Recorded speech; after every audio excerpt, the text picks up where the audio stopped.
예, 오늘도 잘 모이셨습니다. 오늘은 이제 15과를 같이 공부하실 시간입니다. 예수님 안에서 배움의 재정립이고요. 목사님께서 설명하시는 대로 오늘은 이제 창조, 타락, 구속의 관점, 그러니까 구속의 관점에서 배움이라는 내용, 우리가 배운다라는 것을 정립하는 그런 공부를 하시게 됩니다. 우리 말씀은 본문을 읽으셨고 우리 암송 구절 한번 좀 보실 텐데요. 오늘은 고린도후서 10장 5절의 말씀입니다. 자, 우리 하나님 아는 것을 쭉 같이 읽어보시겠습니다. 시작. 하나님이 많은 것을 대적하여 높아진 것을 다 무너뜨리고 모든 생각을 사로잡아 그리스도에게 복종하게 하니. 고린도후서 10장 5절 말씀 한 번 더 읽겠습니다. 하나님 많은 것을 대적하여 높아진 것을 다 무너뜨리고 모든 생각을 사로잡아 그리스도에게 복종하게 하니. 고린도후서 10장 5절 말씀. 예. 이 암송 구절은 주중에도 좀 더 반복해서 읽어보시고 오늘 이제 함께 배우고 들으시는 이 공부의 내용을 이 암송 구절을 또 반복해서 읽으시면서 한 번 더 생각해 보시고 나는 구속받은 그리스도인으로서 내 신앙생활의 천국 가는 그날까지 여정 속에 제대로 배움을 갖추고 살아가는가를 이제 자꾸 확인해 보시면 됩니다. 자, 암송 구절을 가지고 조금만 더 설명드리면 하나님 아는 것을 대적하는 게 있다라고 바울 사도를 통해 하나님 말씀하셔요. 여기 하나님 안다라는 건 단순히 지식적으로 아는 게 아니라 도리어 반대로 생각하셔야 돼요. 하나님이 내신 것, 하나님의 지혜, 하나님의 방법, 하나님의 일하심, 하나님의 역사, 하나님의 섭리, 하나님의 은혜, 이런 것들을 대적하여 높아진 것들이 있다라는 거예요. 그게 이제 사단의 계획인데 그게 소위 고대로부터는 어떤 더러운 종교의 형태, 어떤 신비한 형태로도 나타났지만 점점 현대 사회에 들어오면서는 이게 아주 세련된 학문과 사상, 어떤 개념으로 이제 사실은 많이 자리 잡죠. 그리고 이런 것을 확장시키는 방식으로 문화와 예술이 동원됩니다.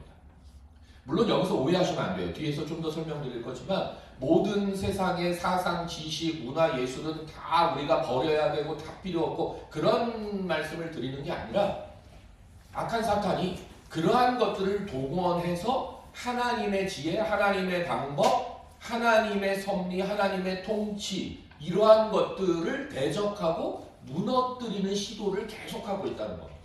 근데 과거와 달리 고대와 달리 오늘 현대사회는 이것이 굉장히 세련되게 다가온다는 겁니다. 이것을 디모데후서에서 바울 사도가 표현한 대로 하자면 귀를 간지럽혀주는 형태로 오는 거죠. 귀를 간지럽혀주는 형태. 자, 그래서 이런 것들이 등장할 건데 계속 등장하는데 이것을 무너뜨려야 되고 누가요? 성도는. 그리스도인은 이러한 사단의 괴계와 역사를 무너뜨리고 모든 그러한 생각을 사로잡아 그리스도에게 복종하게 해야 돼요. 그런데 이런 말씀을 그래서 오해하시면 세상의 학문을 가치 없게 여기고 다 필요 없다. 마치 중세 시대의 모든 학문은 신학의 신여다.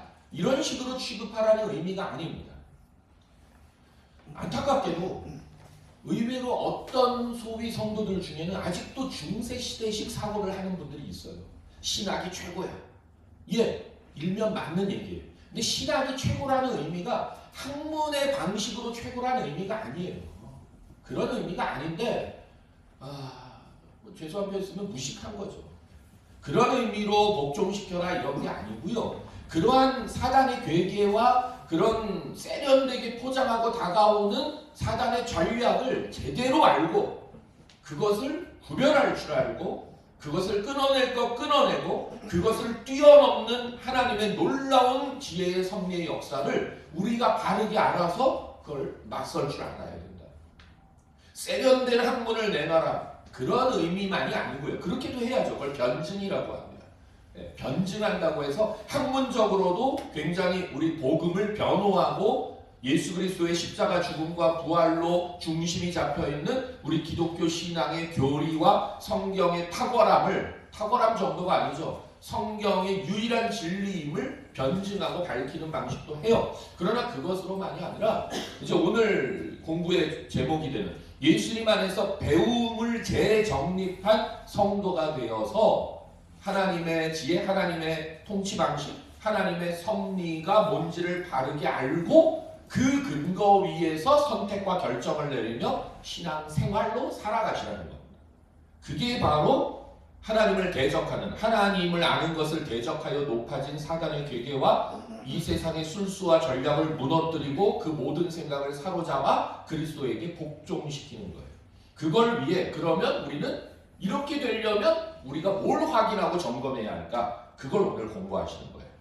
자, 본문 위에 보시면 이렇게 설명이 나와 있습니다. 바울 당시의 고린도 지역은 화려한 언변과 철학적 지혜를 숭상하는 도시였습니다. 사실 고린도만 그렇지 않습니다.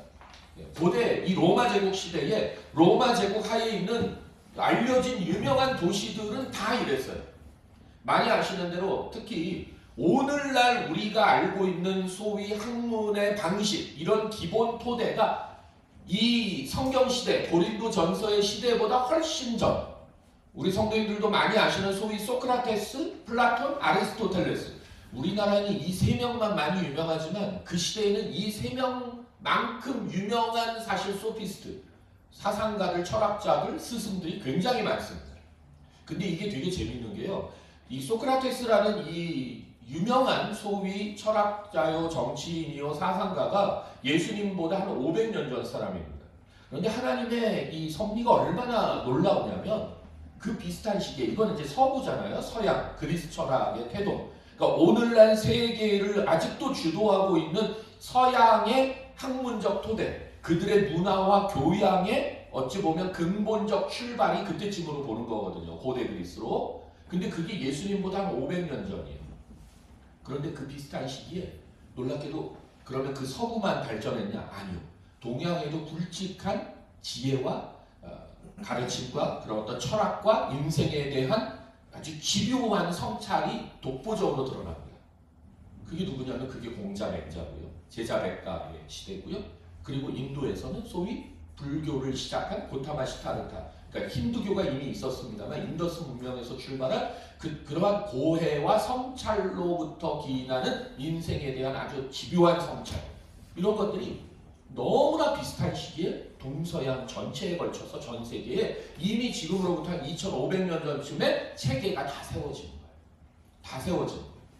그 흐름이 고린도, 바울 사도가 지금 이 편지를 보내는 고린도서의 시대에는 굉장히 압도적으로 다양하게 들어와 있습니다. 굉장히 다양하게. 오늘날 우리가 볼 때에 유치, 아니요, 전혀 그렇지 않습니다. 오늘날도 어찌 보면 우리가 다 파악하기 어려울 정도의 탁월한 학문적 역량들이 굉장히 집요하게 드러납니다. 굉장히 집요하게 드러납니다. 자, 그러한 도시 중에 하나라는 거죠. 자, 이런 분위기 속에서 고린도 교회 성도들 역시 당연히 뭘 신경 씁니까? 세상의 지혜와 기준으로 신앙을 판단하려는 경향. 그러니까 이제 예수님을 영접하고 믿게 되어 성령이 오셔서 거듭나게 하심으로 하나님의 자녀와 백성이 되었는데, 놀랍게도 실제 그들이 성도가 되었고 그리스도인이 되어 고린도 지역에서 살아가는 양태는 뭘로 가고 있느냐? 존재가 바뀌었는데 바뀐 존재론으로 출발하는 그러한 삶을 살아가는 게 아니라, 존재는 바뀌었는데 여전히 이전, 바뀌기 전에 세상의 학문의 방식과 세상의 지혜의 기준으로 성도가 된, 그리스도인이 된 자기 삶을 운영하려 들고 판단하려고 든다는 거예요. 자, 이해하시기 쉽게 말하면 오늘날 이겁니다. 오해하지 마십시오. 이거는 유치한 예입니다. 자, 예를 들어서, 자, 우리 교회에 이제 고등학생들이 있다 치겠습니다. 고3 학생이 되어서 서울대 간 애가 믿음 좋아 보이십니까? 삼수하는 애가 믿음 좋아 보이십니까? 삼수하는데 교회에서 열심히 찬양 인도하고 금요철에 안 빠져요. 금요신이라 기도해요. 근데 서울대 간 애는 중고등부 예배에 많이 참석해요. 누가 더 괜찮은 거예요? 이렇게 질문 드리면 사실 유치하죠. 그죠? 근데 실제로는 누가 더 결국은 인정받고 교회 안에서조차 믿음 좋은 쪽으로 사실은, 그러니까 더 현실적으로 말씀드릴게요. 딸 가진 우리 성도님들이 그 둘 중에 누구한테 자기 딸 결혼시키겠습니까? 삼수에서, 죄송합니다, 오해하지 마시고, 삼수에서 지방대 간신히 나온, 그러나 늘 기도 생활하고, 그런데 취업한 회사도 그다지 연봉이 높지 않은, 거기 다니는 A라는 청년과 아예 예배를 뭐 빠지거나 이런 정도는 아니지만 딱 주일 예배 한 번만 드리고 하는데 소위 서울대 나왔고 유학 갔다 와서 대기업에 아주 고액 연봉으로 그럴듯하게 살아가는 청년과 내 딸을 누구에게 시키는지 쉽지 않잖아요. 이쪽 서울대 나오고 이런 애한테 보내면 그거는 나쁜 거야, 죄야 이런 말씀 드리는 게 아니라 우리도 그 기준이 만만치 않다. 2000년 전에 고린도 교회 성도들이 딱 거기에 휘말려요. 자, 그 다음 문장 그래도 계속 보실게요. 자, 그러한 경향이 있는 고린도 지역의 성도들에게 바울은 십자가 복음이 인간의 지혜로는 이해할 수 없는 하나님의 비밀이라고 선포하면서 그 비밀을 아는 유일한 길을 이제 제시하는 겁니다. 그게 뭐냐? 바로 우리 안에 내주하시는 성령님이시고 바울은 성령님을 통해서만 하나님의 깊은 뜻을 알 수 있으며 궁극적으로 그리스도의 마음을 품고 영적으로 성숙한 성도의 삶을 살아갈 수 있다고 역설하는 내용이 오늘 본문의 내용이라는 거예요. 자, 그래서 여기서 이제 제가 조금 전에 예를 들고 이런 그 당시 고린도 교회 성도들이 현실에서 부딪히는 성도가 됐고 그리스도인으로 존재가 거듭나 바뀌었음에도 불구하고 실제 살아가는 신앙 생활의 영역에서 그 기준과 중심이 바뀐 존재로서의 기준이 아닌 여전히 세상의 학문과 세상의 흐름의 방식으로 하려는 것이 왜 어려웠는가, 왜 그게 잘 안 됐는가, 그 이유를 이제 확인을 하게 됩니다. 자, 이제 본론 그 옆에 이제 질문 들어가면서 이제 좀 근본이 되는 설명을 또 오늘도 드리고 시작을 할게요. 자, 이 2000년 전에 고린도 지역의 성도들 시대에도 사실 있었습니다만 오늘날에 더욱더 극명하게 드러나고 있는 오늘날의 지배적인 세계관을 또 반복해서 말씀드립니다. 그게 뭐냐면 바로 오늘날은 많이 들어보신 포스트 모더니즘이라고 대표되는 그런 표현인데 너무 거창하게 막 그런 개념 말고 이렇게 이해하시면 좋습니다. 오늘날 압도적으로 오늘날 우리의 현실, 특히 우리 젊은이들의 현실, 그리고 전 세계가 동일하게 부딪히는 현실, 사실은 지금 러시아 우크라이나 전쟁보다 지금 미국과 이란의 전쟁에서 이게 사실은 또 극명하게 드러나고 있죠. 그게 뭐냐면 바로 상대주의에 뿌리를 두고 있는 세계관.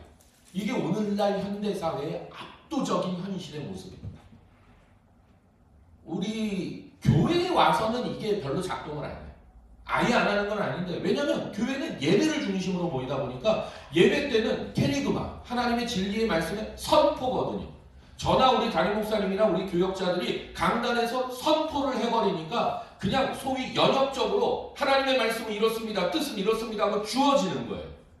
이거는 그냥 진리의 선포가 되니까 교회 안에서 우리가 모여있을 때는 상대주의를 별로 그렇게 현실로 느끼지 못합니다. 하지만 그렇지 않습니다.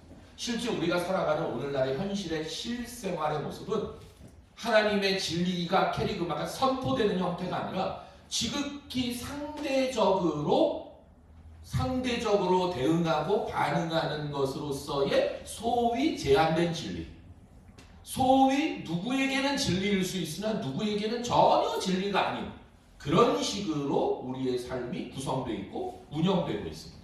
자, 그래서 이걸 조금 더 들여다보시면 이 상대주의의 관점이 오늘날 어떻게 시대에 작동하고 있냐면 대표적으로 우리 기독교 신앙이 말하는 하나님이 천지를 창조하셨다. 이것부터 안 받아들여요.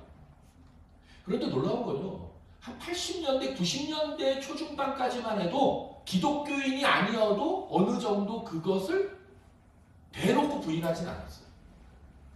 기독교인이 아니어도 그러니까 하나님이라고는 안 해도 어떤 신이 있어서 신이 벌을 주거나 신이 개입을 하거나 이런 것들을 동의하고 인정하는 모습이 있었다는 겁니다.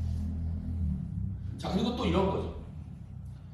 어찌됐든 과거에 우리에게 도움을 주고 우리나라가 독립하는 데 힘이 되어줬고 우리나라가 북교의 침략에서 이겨내고 휴전하는 과정이 있지만 어쨌든 살 길을 열어준 소위 미국으로 대표되는 유엔 연합군은 우리의 우방이고 이런 것이다가 소위 80년대 90년대까지는 그냥 통용되는 내용이었다. 통용되는 내용. 그런데 지금은 그렇지 않습니다. 그게 지금 미국과 이란 전쟁에서도 대표적으로 드러나는 거죠. 네. 전혀 그렇게 보지를 않는 거예요.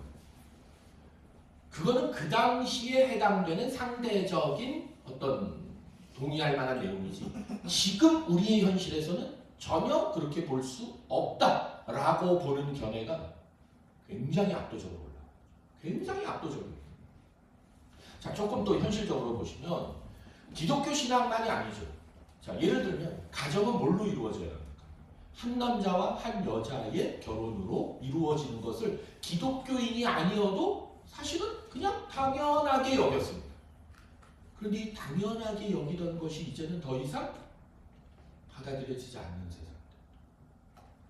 우리나라도 이게 압도적으로 들어와 있더라고요. 제가 이거 한 달 전에 할 때도 이 예를 들었던 걸로 아는데 예능 프로에서도 그렇게 했다라고 말씀드렸잖아요. 2000년대 초중반에 이미 패밀리가 떴다라는 유재석 씨, 이효리 씨 나오는 네. 가족의 재구성이라는 영화가 비슷한 시기에 우리나라에서 만들어졌어요. 그러니까 소위 밀레니엄 2000년이 시작되면서 우리나라에도 압도적으로 소위 기존에 우리가 이것이 진리야라고 기독교인이 아니더라도 통용되던 100%는 아니지만 대부분 다 인정하고 동의하던 그것 자체를 근본적으로 그렇게 보는 것은 안 돼라고 보는 상대주의적 관점이 압도적으로 바뀐 겁니다. 제가 이제 매달 정기적으로 보는 좀 이렇게 교계 잡지가 하나 있습니다. 목회의 신학이라는 잡지가 있는데 요번 달 이제 다음 달 5월 달 거를 이제 주중에 받아봤어요. 가정의 달이다 보니까 가정을 다루는데 거기에 중요하게 다루는 몇 섹션이 있는데 그 중에 하나가 뭔지 아십니까? 이혼 가정. 더 재밌는 게 뭔지 아세요? 펫 프렌들리 가정. 그러니까 소위 반려견 가정. 이 교회가 이제 이걸 어떻게 신학적으로 접근할 거예요? 이게 한국 교회에 다뤄야 할 내용으로 들어옵니다. 한국 교회에 다뤄. 그러면서 우리 대성교회는 약간 편하고 했습니다. 이 앞에 유행사랑 조이를 맺으면 됩니다. 그래서 주일날 와서 유행사에 맡겨놓고 계약을 해서 네. 실제 어디에요? 그 동네 이름 까먹었는데 그 감리교회인데 만나교회라고 있어요. 거기는 몇 년 전부터 이미 교회 안에 어떤 부서가 있냐면 집에서 강아지 데려오면 그 봉사하는 분들이 교인은 예배드리러 들어가고 데리고 온 그 강아지를 대신 돌봐주는 그런 부서가 있어요. 근데 그게 왜 가능했냐? 그 봉사를 하고 싶어하는 성도가 엄청 많대요. 너무 강아지를 사랑해서 너무 해보고 싶다고 같이. 이미 그렇게 하고 있는 교회도 있고 만나교회는 되게 재밌죠. 벌써 몇십 년 전에 교회 내에 흡연 부스를 설치했잖아요. 괜히 소위 남자 성도들 대부분이 네? 교회 와서 오물쩡오물쩡 이러지 말고 차라리 와서 편하게 피다 가라 뭐 이런 식으로 해서 처음에 막 반발도 많았지만 아예 자리 잡은 교회거든요. 근데 이제는 아예 이제 애완견, 반려견도 데려와서 맡기고 예배드려라 이런 식으로 되는 그런 게 아예 목회적 관점에서 어떻게 이제 우리가 그걸 가족으로 봐야 된다는 거예요. 교회 안에 이제 그렇게 들어옵니다. 이런 기준이 달라진 모습이 압도적으로 들어와야 된다. 자, 그래서 이러한 상대주의적 세계관이 특히 우리 기독교 신앙에 대해서 접근하는 아주 재밌는 방식이 있는데 그게 뭐냐면 오늘 아까 제가 계속 세련되게 다가온다고 했잖아요. 그게 뭐냐면 철저하게 우리 기독교 신앙이 진리의 본질로 인정하고 붙드는 출발인 성경을 흔드는 방식으로 다가옵니다. 성경은 오류가 없는 책이 아니다. 자, 이 출발을 사실 뭘로부터 시작하냐면 자, 우리는 성경이라고 하잖아요. 그런데 사실은 다른 교단들 많은 교회, 특히 같은 장로교지만 특히 통합층만 가도 성경이라고 하는 교회도 아직 있지만 점점 더 뭐라고 표현을 바꾸는지 아세요? 성경이 아니라 자, 성경하면 경은 뭐예요? 경전, 말 그대로 신의 뜻과 신의 명령을 담은 거룩한 책으로 보는 거거든요. 경이라는 말 자체가 경전이니까. 근데 그런 분들은 그렇게 하지 않습니다. 성서다 이렇게 합니다. 거룩하긴 하지만 책이야 이렇게. 이 표현 자체가 이미 기독교 신앙이 갖고 있는 근본적 진리의 체계를 건드리는 상대주의적 방식. 그러니까 대놓고 처음부터 삼위일체 부정 이렇게 들어가는 게 아니고요. 그것을 담고 있는 성경에 대한 그리스도인들, 기독교인들이 바라보는 관점을 느슨하게 만드는 작업을 먼저 시작하는 겁니다. 그것 중에 하나가 제일 쉽게 접근한 게 성경이 아니라 성서 이렇게 해요. 성서. 자, 그럼 이렇게 표현부터 성서라고 바꿔놓은 상태에서 그 다음 단계로 뭐가 들어오느냐? 성경은 무오, 오류가 없는 책이 아니야. 성경에는 이미 사실 수많은 오류가 있어. 그럼 이제 발끈할 거 아니에요. 그래서 나온 방식이 뭐냐면 종종 들어보셨을 텐데 예를 들면 모세오경을 가지고 그들을 이렇게 딱 던져줍니다. 성경이 얼마나 사실은 혼합되어 오류가 있냐면 상대적인 관점들을 모아놓은 책이야. 이렇게 접근하기 시작하는 거예요. 쉽게 설명드리면. 학자들은 저처럼 설명하진 않아요. 그러나 그걸 다 종합해보면 상대주의의 관점으로 흔드는 거예요. 그게 뭐냐? 모세오경을 잘 보면 창세기, 출애굽기, 레위기, 민수기, 신명기 전통적으로 우리 교단만이 아니고요. 기독교 2000년 역사는 사실 유대교조차도 당연히 유대교도 창세기, 출애굽기, 레위기, 민수기, 신명기를 누가 썼다라고 당연히 우리는 인정하고 믿고 지금까지 왔냐? 모세가 썼죠. 그런데 이걸 건드리는 거예요. 진짜 모세일까?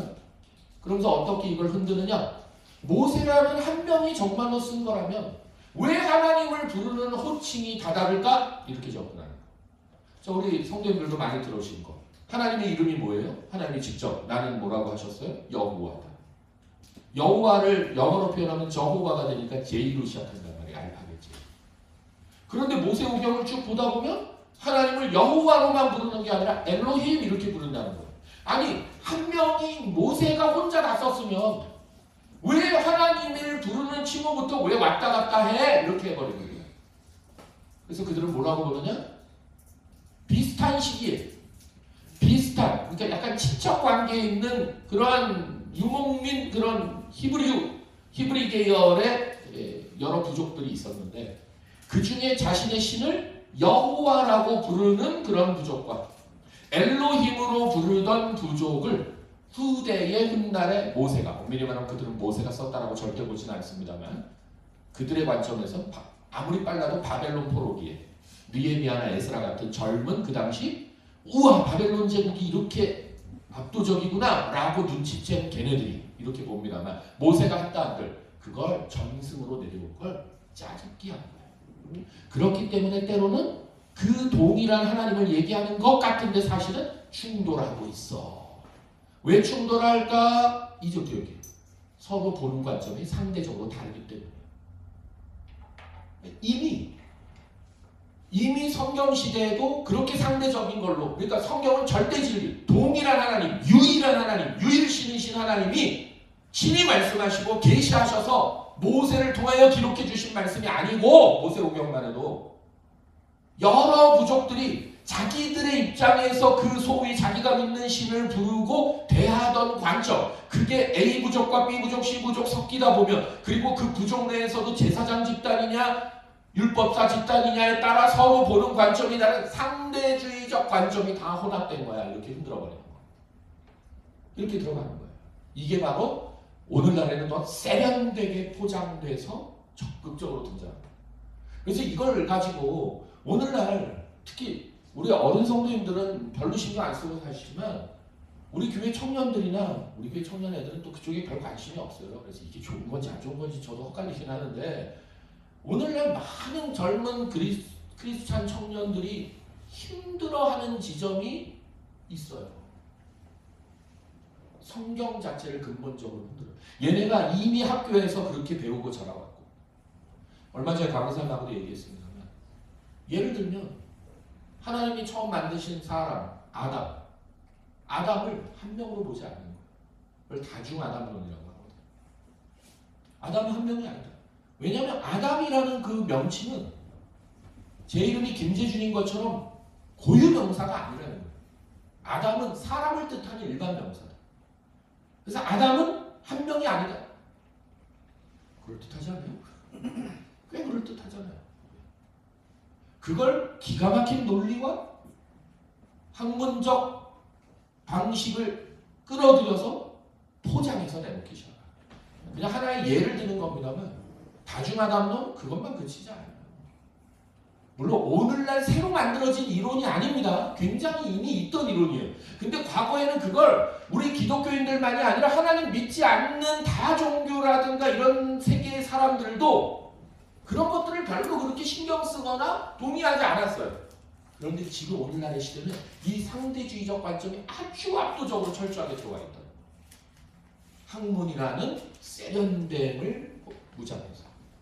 그래서 여기서 이게 힘든 거예요. 왜냐하면 학문은 그럼 다 갖다 버려야 되냐? 그렇지 않거든요. 그렇지 않거든요. 특히 우리 젊은이들, 청년들이나 청소년들이 신앙생활이 때로는 버거울 수밖에 없어요. 학문하는 것, 공부하는 것, 연구하는 것이 얼마나 복된 하나님의 선물인데요. 근데 그게 도리어 하면 할수록 하나님을, 성경을, 우리 신앙을 파편화시키고 상대화하게 만들고 이런 쪽으로 흐름이 가고 있단 말이에요. 그래서 이제는 대놓고 창조 이렇게 얘기를 안 해요. 진화의 방식을 통한 창조, 세련되게 들어온단 말이에요. 성경이 나온 내용을 잘 봐. 엿새 동안 창조하셨다라고 하는데 그거는 과학이 아직 그렇게 발전되지 않은 시대의 신화적 표현인 거야. 그걸 이제 오늘날 발전된 하나님의 섭리 가운데 발전된 과학의 관점에서 보면 최소 첫 세 날 하나님께서 해와 달을 만드시고 낮과 밤을 주관하게 하시는 말 그대로 24시간으로 명확하게 구분되기 전까지 앞에 3일은 과연 24시간일까? 이렇게 접근하는 거예요. 세련된 상대주의적 관점을 펼치는 거죠. 그러면서 봐라, 하나님께서 빅뱅을 통한 수백만 년에 걸친 진화의 방식을 통해 하나님께서 우주 만물을 창조하셨을 수도 있어. 이렇게 들어가요. 우리 어린 성도님들은 어떠세요? 말도 안 되는 소리를 하나. 예, 우리한테 그럴 수 있는데 지금 우리 다음 세대로 가면 갈수록 이게 쉽지 않은 문제로 가요. 정말 쉽지 않아요. 그럼 이걸 이겨낼 게 뭐냐? 자, 이제 본질로 들어갈게요. 성경적 세계관은 그럼 뭐라고 하느냐?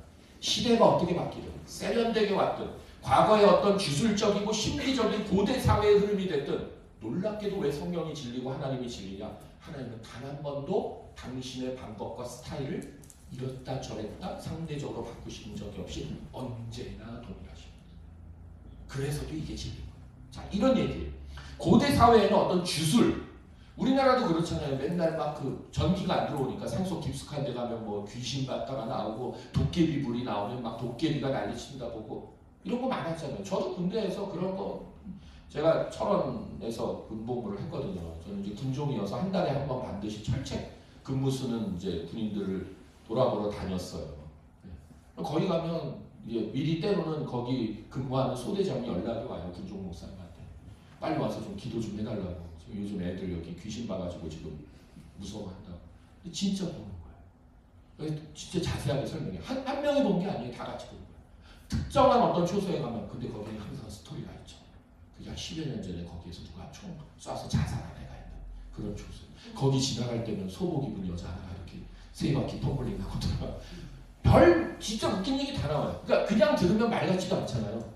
근데 그런 걸 거기서 어쨌든 봤다는 거예요. 그러니까 빨리 와서 기도해달라. 네. 기도 뭐 필요 없어요. 잘 먹이고 초코파이 잘 주면 다 해결되는 거긴 한데. 네. 근데 과거에는 더 그랬단 말입니다.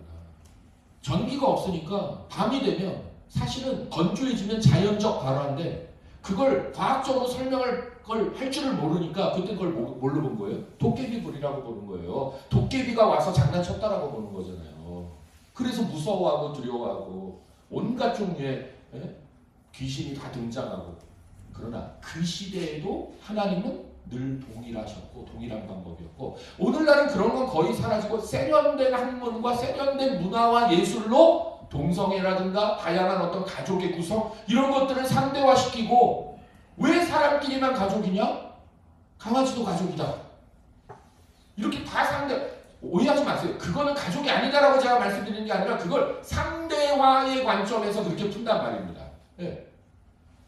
하나님이 창조하신 하나님이 명하신 하나님께서 생육하고 번성하고 땅의 모든 충만하여 잘 다스리고 보존하고 관리하라고 하신 관점에서의 가족으로가 아니라 어쨌든 상대화돼. 그래서 캣맘 가지고도 많이 싸우는 거잖아요. 이게 다 니들 땅이냐? 왜 사람만 이러냐? 어쨌든요. 과거의 주술적이고 신비적인 시대의 하나님이나 세련된 학문과 문화와 예술로 포장되어 설명하고자 하는 상대주의가 아주 탁월하게 발전한 오늘날 현대사회나 성경에 기록된 하나님의 모습은 바뀐 게 없으시다고요. 이게 성경적 세계관이라고요. 자, 그럼 이제 여기에서 상식적으로 생각해 보십시오. 시대의 흐름에 따라 학문이 발전할수록 과거의 주술적이고 신비적인 건 어느 정도 내려놓고, 물론 오늘날 주술적이고 신비적인 게 사라지지 않습니다. 잘 아시죠? 요즘 젊은 애들은 굉장히 학문적이어서 그러면 그런 어떤 정보고 이런 거 안 믿을까요? 아니요. 과거에 우리 어른들은 미아리를 중심으로 해가지고 우리나라 쪽 귀신과만 많이들 접신하셨잖아요.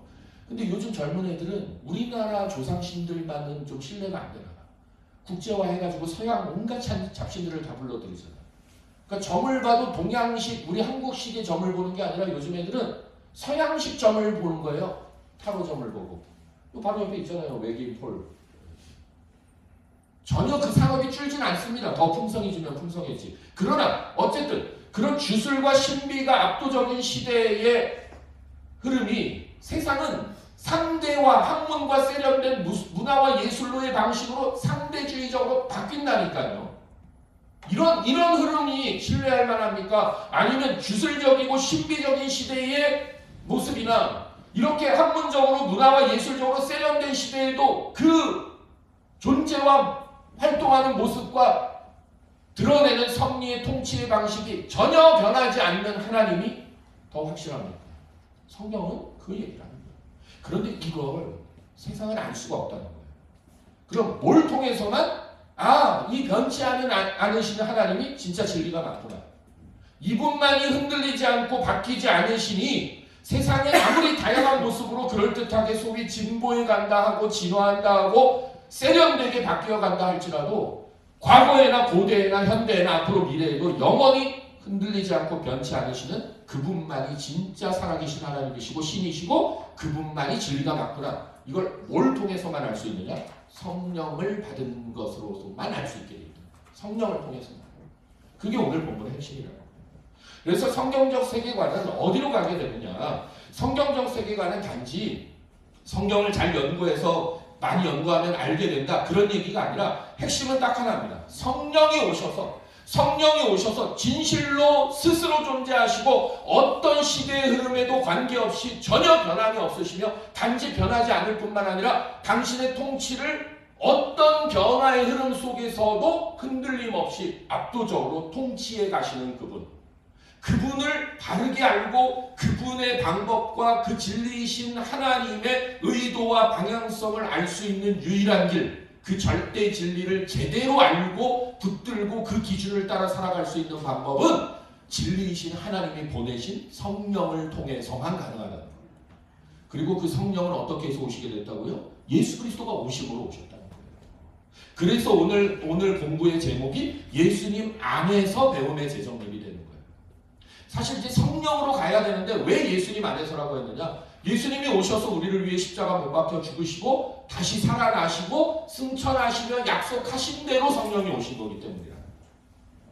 그러니까 이걸 다시 거슬러서 좀 신학적인 주제와 함께 엮어가자면요. 사랑하는 성도님들, 우리가 예수 믿고 구원받았다는 건 또 유치한 예입니다만 오늘 죽어도 천국 간다가 정말 다가 아닌 거예요. 그게 다는 맞는데 왜 예수님 믿으면 이게 왜 진짜 영생이고 복이냐? 드디어 예수님 믿으면 날 위해 십자가에서 죽으시고 다시 살아나신 예수님 믿으면 성령이 오셔서 내 존재와 내 사고와 내 감정과 의지 온 인격이 영원토록 변함이 없으신 삼위 하나님에 대한 이 바른 인식을 갖게 하고 세상은 변하고 세상은 세련되게 소위 바뀌어 갈지라도 그 안에서 진짜 단 한 번도 변치 않으시는 그 하나님이 존재하심을, 심지어 존재하실 뿐만 아니라 지금도 변함없이 다스리고 계심을 인식하기 시작하고 그 하나님의 통치와 그 하나님의 일하심에 편승하여 그 하나님의 통치를 붙들고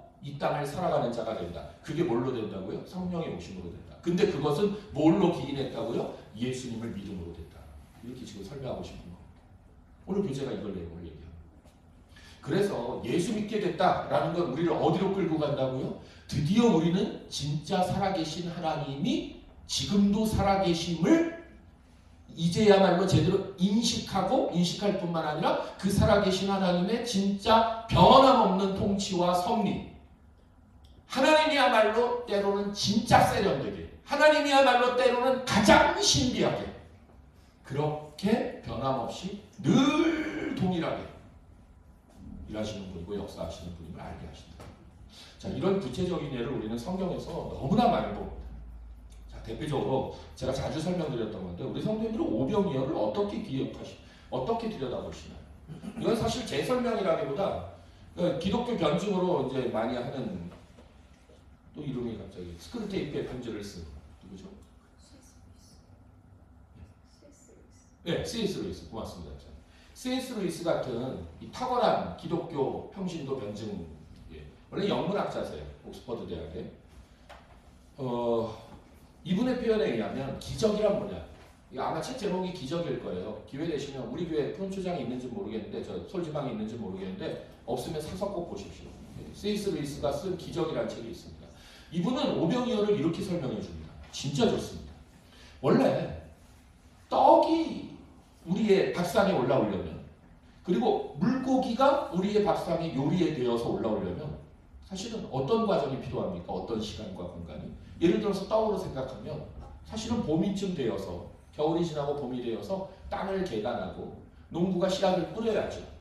씨앗을 뿌리고 잘 흙으로 덮으되, 물론 이스라엘 팔레스타인 지역은 그냥 막 아무데나 뿌리는 겁니다만 고대 사회에, 우리나라식으로 하더라도 땅에 나가서 잘 뿌려야 돼요, 씨앗을.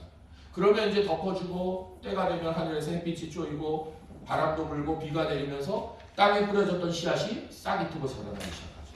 물론 농부가 애를 쓰고 노력합니다. 그러나 농부가 그렇게 노력했다고 저절로 싹이 트고 자라나지 않습니다. 시간이 필요합니다.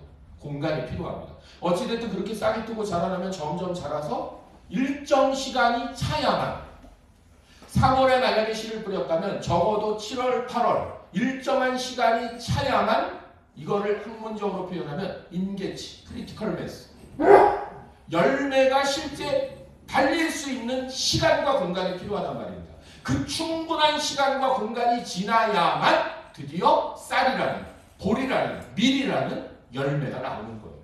그럼 그게 끝입니까? 그걸 가져가다가 이제 잘 해서 물에 씻고 요리를 해서 밥상에 올려야지만 드디어 먹을 수 있는 떡이 되고 밥이 되는 겁니다. 그럼 기적이 뭐냐? 이 필요한 시간과 공간을 하나님의 통치로 순간에 압축해버리는 거예요. 1년이라는, 최소 6개월 이상이라는 시간과 이 씨앗이 뿌려지고 자랄 수 있어야 하는, 자라야 하는 토대가 되는 공간, 땅이라는 공간을 스스로 존재하시고 살아계신 하나님께서 고대 과거에나 지금이나 동일하게, 그러니까 하나님의 전능하심과 탁월함을, 기적을 뭘로 얘기하냐? 그래서 C.S. 루이스는 마지막으로, 우리는 자꾸 기적 그러면 기도 한 번 하셨더니, 축사했더니 물고기 2마리가 떡 5덩이로 5,000명을 넘게 먹이셨다, 여기에만 가는데, 그러하게 반대를 생각해보라. 우리가 볼 때는 3월쯤에 씨를 뿌려서 싹이 트고 자라나 8월쯤에 가서 추수를 한다, 9월에 가서. 우리는 이걸 당연한 과정이라고 보지만 그건 절대 당연한 과정이 아니라, 매년 반복되는 것 같으니까 당연한 것 같지만 단 1분 1초도 당연하지 않고, 그 땅도 이 땅은 뿌리면 저절로 싹이 터, 그런 거 없다는 거예요. 우리가 볼 때 1년의 기간이 필요하고 평야가 필요한 이 모든 농사의 과정도 다 하나님이 그 시간과 공간을 두고 다스리시는 기적이라. 그러니까 기적은 둘 다 기적이에요. 이러한 내용을 또 성경이, 구약 성경에서 재밌게 표현하는 게, 자, 무슨 얘기를 하는 겁니까? 대표적으로 엘리야가 등장하는 첫 장면이 뭡니까? 열왕기상 17장에 보시면 엘리야의 첫 등장은 가뭄과 함께 출발합니다. 가뭄이에요. 얼마나 가물었는지 먹을 게 없어요. 선지자조차 먹을 게 없는데 하필 하나님이 보내신 곳이 어디예요? 과부의 집에 가서 마지막 남은 기름과 밀가루를 가지고 아들과 함께 마지막으로 요리해 먹고 죽으려고 하는 가난한 집 모자에게, 그런데 더 어처구니 없는 걸 시키시죠. 가서 그거 나한테 주라. 예, 어처구니 없는 거잖아요. 자, 우리 성도님들 생각해보세요. 하나님이 나를 선지자로 세우셨어요. 근데 그거부터 하래요. 제일 먼저 맡기신 역할이 그거예요. 선지자로서요. 그 이후에 나오는 엘리야의 모습은 생각보다 멋있는 거 많습니다. 왕하고 상대하잖아요. 그럴듯하지 않아요? 이방의 우상 섬기던 바알과 아세라의 850명 이 우상 섬기던 집단들과 상대하는 그러한 정말 그럴듯한 선지자의 모습입니다. 하지만 엘리야는 첫 출발은 그런 모습이 아니었다니까요. 지금 죽을 수밖에 없는 그 사람에게 다가가게 하고. 그럼 여기서 잘 생각해 보시죠. 우리는 하나님이 그렇게 해서 살았다가 우리를 통해서 하나님이 기적을 일으키시고 아니요. 애초에 그렇게 안 되게 하셔도 되죠. 그래서 세상은 그 성령을 받지 않으면 즉 예수 그리스도를 영접하고 믿는 자가 아니면 여기에 어떤 시비를 걸기 시작하느냐. 아니 그렇게 기름 2방울과 떡 그 밀가루 조금 남은 것도 막 그렇게 기적을 일으켜서 해줄 수 있는 신이 이런 일 아예 안 생기게 해주면 안 되냐. 이렇게밖에 못 보는 거예요. 이런 식으로밖에 접근을 못 한다고요. 이게 철저히 상대주의적으로 보는 거고 학문적으로 세련되고. 그럼 성경은 도리어 그래서 질문을 던지는 거예요. 애초에 그렇게 할 수도 있는 진짜 신이기 때문에 그렇게 코너에 몰려있고 무너지는 그 두 모자 그리고 거기에 가서 그걸 내게 달라고 해야 라는 사명을 부여받은 선지자에게도 감히 하라고 시킬 수 있는 진짜 신이 그래서 여호와다 이렇게 얘기하고 싶어요. 이해되시겠어요? 그러니까 하나님은 그렇게 철저하게 상대적인 분이 아니고 어느 시대에나 어느 상황에나 하나님만이 진짜 기준이고 진리이시고 하나님은 이런 상황이든 저런 상황이든 그분의 통치 아래 있다는 걸 너무나 당연하게 자신 있게 드러내요. 우리는 성경에서 보니까 그냥 그런가 보다 하고 하나님 안 믿는 사람들은 있는 대로 욕하는 부분이지만 하나님이 얼마나 자신 있는 겁니까? 먹을 게 다 떨어져서 지금 굶어 죽게 생기게 된 과부의 집에다가 엘리야를 보내면서 야 그거 다 달라고 해 이렇게 시키실 수 있는 분이라니까. 이게 누구만 가능한 겁니까? 진짜 진리이시고 살아있는 절대자만이 할 수 있는 거예요. 절대자만이 할 수 있는 거예요. 이게 무슨 의미인지 아세요? 책임질 수 있는 자만이야. 그래서 이제 마지막으로 가겠습니다. 그럼 왜 세상은 상대주의를 택했을까요? 이미 제가 지금 마지막에 설명을 드릴 거예요. 책임질 실력이 없기 때문에요. 책임질 실력이 없으니까. 왜 모든 걸 상대적 관점에서 해석해야 된다고 상대적으로 보면서 그게 당신에게는 진리일 수 있지만 우리에게는 아닙니다라고 왜 해야 되느냐? 그걸 진리라고 인정하는 순간 그걸 자기들이 감당해야 되고 붙들어야 되고 책임져야 되거든요. 그거 못하겠거든요. 당연하죠. 그걸 할 수 있는 존재는 없습니다. 그런데 놀랍게도 성경 하나님은 하십니다. 그래서 하나님은 과거의 주술적이고 신비적인 고대 사회나 오늘날 세련되게 포장된 현대사회 앞으로 더 발전되고 AI 인공지능에 의해서 쏟아져 나올 거고 휴머노이드 로봇이 우리 주변에 있을 거라니까요. 우리 같이 예배드리러 오실 거라니까요. 자, 우리 권사님들 나중에 한 100세까지 사셨을 때 그때쯤에는요. 휴머노이드 로봇이 이렇게 안전하게 우리를 건강하게 여기다 데려다 놓을 거예요. 같이 앉아서 찬송 부르며 예배드릴 거예요. 그런 시대 옵니다. 그런 시대가 올지라도 하나님의 스타일은 안 변해요. 왜요? 진리니까. 근데 그걸 어떻게 알 수 있고 그 하나님을 어떻게 진짜 믿고 신뢰하고 그분의 방식을 인정하고 믿음으로 따라가며 살 수 있게 되느냐? 그리스도의 영이 임한 자에게만 가능하다.